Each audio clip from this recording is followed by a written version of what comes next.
Imagine Cordoba in the year 1000. Picture a city bathed in the golden glow of the Andalusian sun. It was a city of unparalleled learning and culture. Cordoba stood as the beating heart of Al-Andalus. The great mosque of Cordoba stood as a testament to the city's splendor. Its vast prayer hall could hold thousands. The library at Cordoba was a wonder of the world. Scholars from across the globe flocked to Cordoba.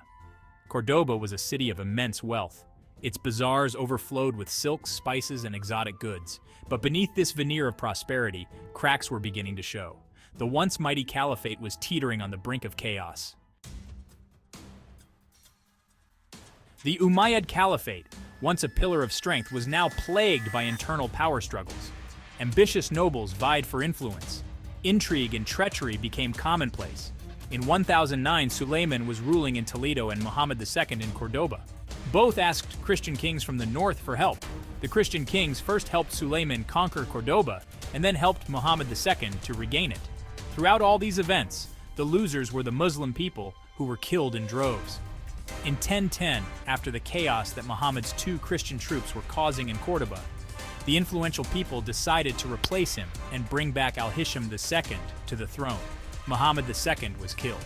In 1010, Sulayman and the Christian kings besieged Cordoba, and after much hardship, Al-Hisham II proposed to give the Christian kings lands and forts. The Christian kings agreed and left. In 1013, finally, Sulayman conquered Cordoba, and Al-Hisham II disappeared.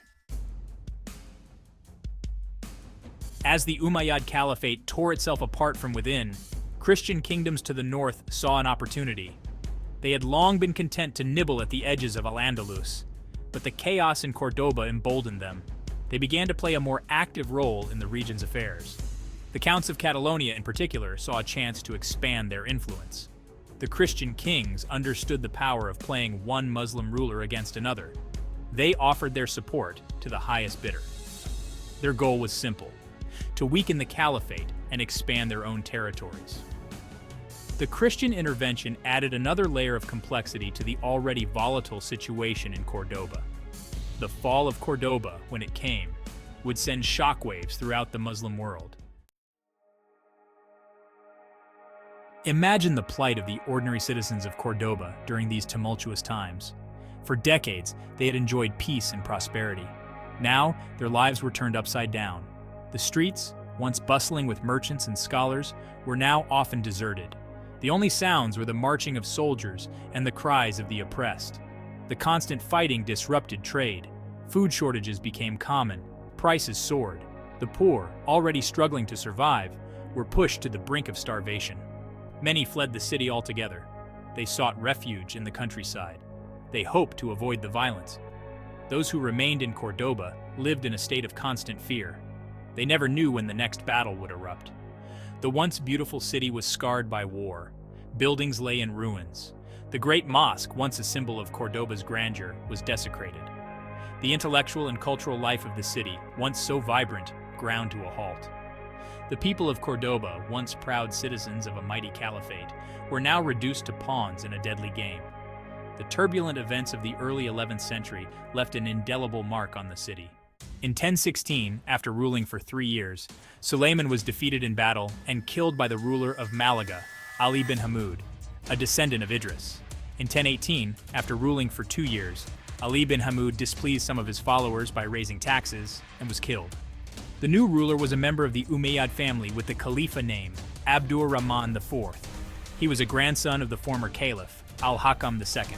Abd ar-Rahman was a weak and indecisive ruler. He was easily manipulated by those around him. He had little real power. He was a mere figurehead.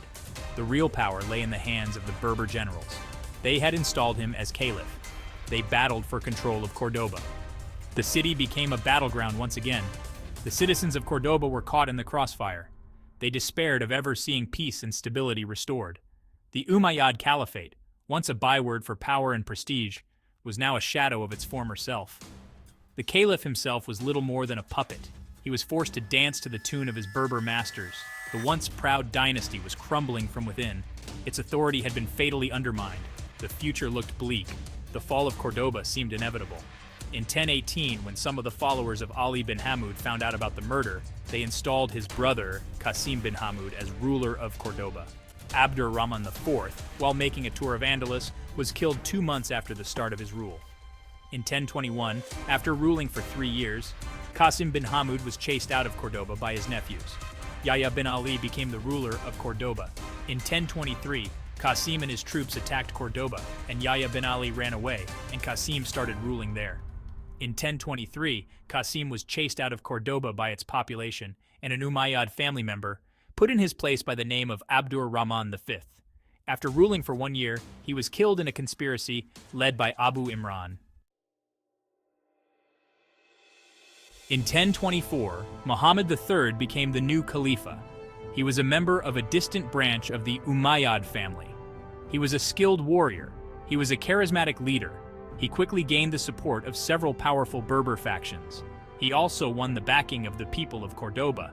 They were tired of the endless violence and instability. They longed for a strong leader. Muhammad III, known as the Lion of Cordoba for his ferocity in battle, seemed to offer a glimmer of hope. He was a capable administrator. He was a shrewd politician. He set about restoring order to the city. He reformed the army. He cracked down on corruption. He even managed to unite the fractious Berber factions, albeit temporarily. Under his rule, Cordoba enjoyed a brief respite from the chaos. However, Muhammad III's reign was destined to be short-lived. Yahya bin Ali returned to conquer Cordoba, and Muhammad III ran away from Cordoba to the north, where he later died. In 1027, after Ibn Attaf was left in charge of Cordoba by Yahya bin Ali, he was chased out. The people of Cordoba selected a new Umayyad family member as a Khalifa by the name of al-Hisham III. He was a grandson of the former Caliph, Abd ar-Rahman III. He was a weak and ineffectual ruler.